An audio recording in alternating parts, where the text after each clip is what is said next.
At UMC, access to your healthcare is only a call away. Dial 74-NURSE for free, instant medical advice from experienced and trusted UMC nurses, 24 hours a day. Learn more at umchealthsystem.com.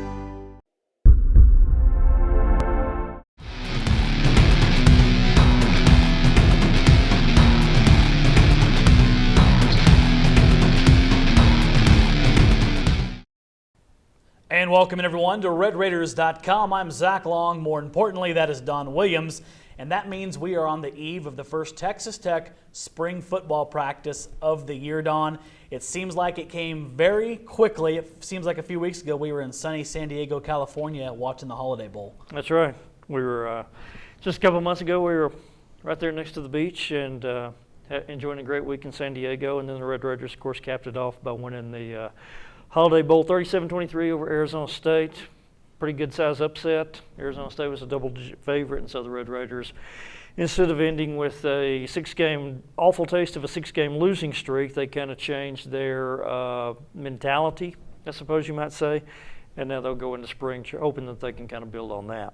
And of course, they're coming off also a very nice recruiting period. They got a good class in again they were very happy with. Some of those kids will be making their impacts immediately this spring. The majority of them, though, will be here in the fall. But as for today, our menu consists of Don giving you his 3 top storylines of Texas Tech football spring practice. And it just wouldn't feel normal if we didn't start by talking about the quarterbacks. But maybe we should go singular in quarterback for Davis Webb. Yeah, how about that? I mean, very different look at quarterback.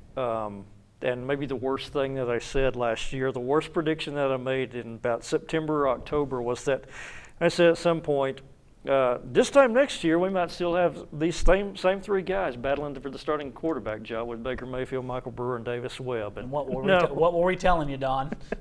You guys were right. I was wrong. He doesn't say that ever. So this is actually a landmark moment on RedRaiders.com. Baker Mayfield with an ill-advised jump to Oklahoma, I think. Michael Brewer with the announcement that he's leaving. He's going to Virginia Tech. And Clayton Nicholas also out the door to Bowling Green. And so now you have Davis Webb going into the spring as the unquestioned #1 quarterback. And all of a sudden you have not just the #1 quarterback, but you have almost no depth there behind him with only walk-ons.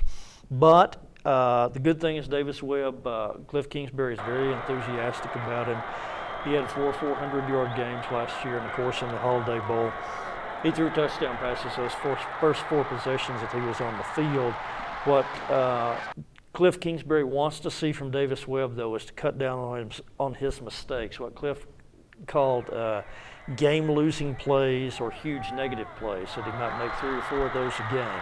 So he wants to eliminate those.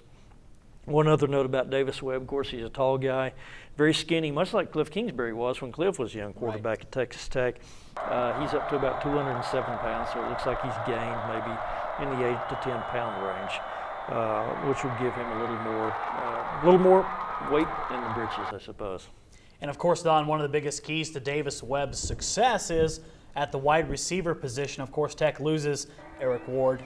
You cannot say enough about that loss in terms of what he contributed to Texas Tech. But now there's a lot of openings and a lot of young talent that we've talked about for the last couple of years.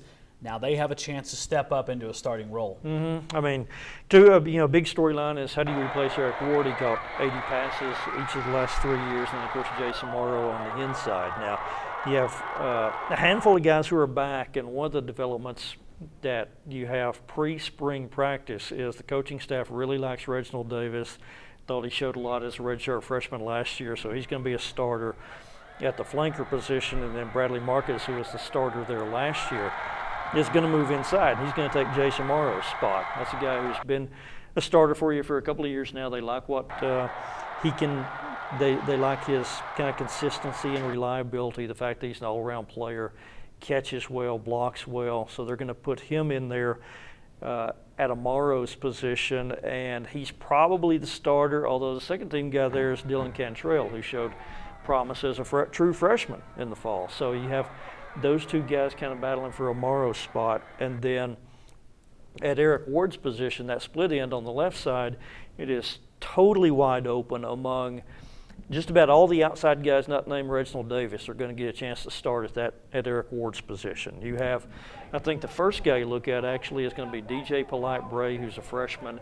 he was Eric Ward's backup at the end of the season. He's a speed guy. He didn't catch a lot of passes, but you heard nothing but good things about him during the season from the coaches. So I think he's going to be a big contender to be the starter at that position. Then you have three guys who were all highly recruited but have never really done it. We're talking about Sean Corker, who's a senior now, Derek Edwards, who's a junior, Dominique Wheeler, who will be a sophomore. All of those guys need to step up. And then the big recruit in Devin Lauderdale, who's a top flight speed receiver coming from Navarro College down in Corsicana. Had a pretty good freshman season. He's here, and one little note, he'll be wearing number 6, so he gets Baker Mayfield's old jersey number. So I mean, sure, you got his inspiration. So you got 5 guys there who are trying to win that job that Eric Ward had. And here's the other thing: if none of those guys are quite what coaches want, I'm sure they would have no hesitation about putting Bradley Marcus over there and maybe starting Dylan Cantrell at that Y position if Cantrell shows well in the spring. And that should lead to a heck of a competition during spring practice, and that'll be one of the areas that we want to watch the most, is how those kids compete at the wide receiver slot. As we move on to storyline number 3 here, Don, the thing you and I talked about immediately last year when we started talking about the 2014 campaign. What did we say? The defense. They lose so much. So many senior leaders they lost off of that team, and in particular, the focus is going to really be centered in on that front 7. Yeah, exactly. I think one of the disappointing things for the Tech coaching staff is coming off that Holiday Bowl, or actually before that Holiday Bowl, they were hoping that some of the JUCO, they signed 4 junior college defensive linemen. I think they were hoping that there were 2 of those guys that they signed in December, and they were hoping would get a full dose of spring practice with the team this year. But it didn't really work out for either one of those guys because Marcus Smith was not able to enroll in January. He's not here yet. He's still at his JUCO up in Kansas. He's kind of a powerful, low-to-the-ground defensive tackle, kind of a Donnell Wesley type. So he's not here yet until the summer. And then Keelan McElrath, a JUCO defensive lineman from a junior college in Mississippi, he is here, but he suffered a stress fracture in his foot last season at that junior college, and he's still feeling some effects from that. Now, it's not supposed to hamper him long-term, but it looks like he may be questionable to go for this first week or 2 of spring practice. So that's going to be a disappointment because that's a guy that this defense, both himself and the team, could have benefited if he had 15 workouts in March and April, but it doesn't look like you're going to get that from him. So I guess also on the front 7, Brandon Jackson's up to 263 pounds. They expect him to be the leader. You have Anthony Smith coming into his sophomore season. He's going to get some opportunity to take some first-team snaps at the nose tackle position to see if he can maybe establish a base where he can challenge to start when those JUCO guys get here. And then at the linebacker spots, you're looking for some new people as well because Terrence Bullitt is gone at the Raider outside linebacker position. They've moved Dorian Crawford up from safety to start in that spot, or at least be the first guy to get a crack at starting at that spot.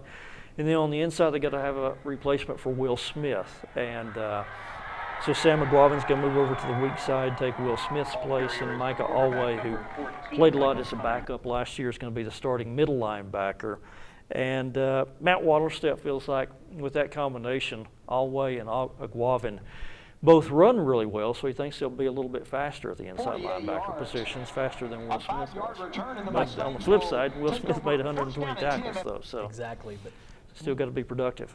My God, that's a lot of information. This guy is totally locked and loaded for Texas Tech spring football practice, which of course gets fired off on Wednesday. It's a little bit of a drawn-out process because they got spring break in the middle of there. Some key dates for you right now, though, you need to remember. Of course, they'll have the scrimmage down in Midland. That was hugely popular last year. Should be a lot of Red Raider fans down there in the Permian Basin for that one. They'll have a Friday Night Lights scrimmage, of course, up here that they're doing again, and of course the spring game on April 12th at Jones AT&T Stadium. Those are your opportunities to see your Red Raiders during the spring practice session. For now, though, we're going to bid you farewell and get Don off and out to cover spring practice. We'll have full coverage throughout the week of Texas Tech and into next week as well over at RedRaiders.com. For now, though, I'm Zach Long. That is Don Williams. We bid you farewell. This is RedRaiders.com.